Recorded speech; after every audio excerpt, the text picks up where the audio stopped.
Khandola college परिसरात वैद्यकीय कचरा तसेच शिळे अन्न टाकल्याने परिसराचे विद्रुपीकरण झाले आहे. वाळपई सांकळीसह स्थानिक लोकच हा कचरा टाकत असून प्रशासनाने या गंभीर समस्येवर तातडीने लक्ष देण्याची मागणी होत आहे. सर्वात चिंतेची बाब म्हणजे हा रस्ता शालेय विद्यार्थी मोठ्या प्रमाणावर वापरतात. त्यामुळे भविष्यात सांसर्गिक आणि साथीचे रोग पसरण्याची भीती व्यक्त होत आहे. प्रशासनाने या गंभीर आरोग्य समस्येकडे त्वरित लक्ष देऊन हा परिसर कचरामुक्त करावा अशी मागणी जोर धरत आहे. आम्ही आज हांगा खांडोळेच्या रस्त्यार आसा. एके सायडीक तुमी पळयता की हाय सेकंडरी आसा आनी दुसरे सायडीक कॉलेज आसा. आनी हो जो रस्तो जो पळय आसा, हो रस्तो जास्तीन जास्त विद्यार्थी वापरतात.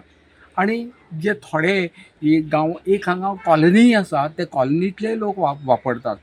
पण मुख्य सांगपाचें कारण म्हळ्यार हांगा ह्या रस्त्याच्या दोन्ही सायडीक मोठ्या प्रमाणात कचरो उडयतात. आणि हो कचरो कोण उडयतात तर फक्त गांवचेच लोक न्हय.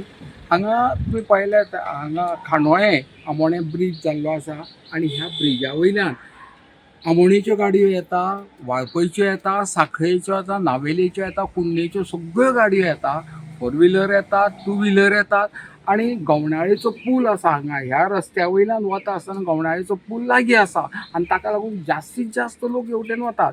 आनी ह्या प्रत्येकाच्या हातान जास्तीत जास्त लोकांच्या हातान कचऱ्याच्यो पिशव्यो आसता आनी त्यो काडून त्या रस्त्यार उडयतात. आनी हाजें कारण सबंद रस्तो तो कचऱ्यान भरिल्लो आसा. हो फक्त कचरो कसलो, भुरग्यांचे डायपर आसा, मेडिसीन वेस्ट आसा आनी त्या शिवाय उरलेले अन्न जे आसता ताज्योय पिशव्यो असतात. आनी हे कुत्रे जे पळय ते भटके कुत्रे आसात, ते कुत्रे फिरतात आनी तो कुत्रे तो कचरो व्हरून रस्त्यार हाडटात. आनी एज अ रिजल्ट हांगा मोठ्या प्रमाणात पॉल्युशन जातात. मोठ्या प्रमाणात रोगराई जावपाची शक्यता आसा. हांगा दुसरी कॉलनी आसा, त्या कॉलनींतल्या लोकांक तितलोच हाजो हार्मफूल आसा आनी कॉलेजीचे जेव्हा भुरगे वता तांकांय हें हार्मफूल आसा. तर संबंदीत जे कोण पंचायत आसूं जावं खंयचें खातें आसूं, तांच्यांनी हाजेर त्वरीत विचार करून हो जो कचरो उडयता तो बंद करचो.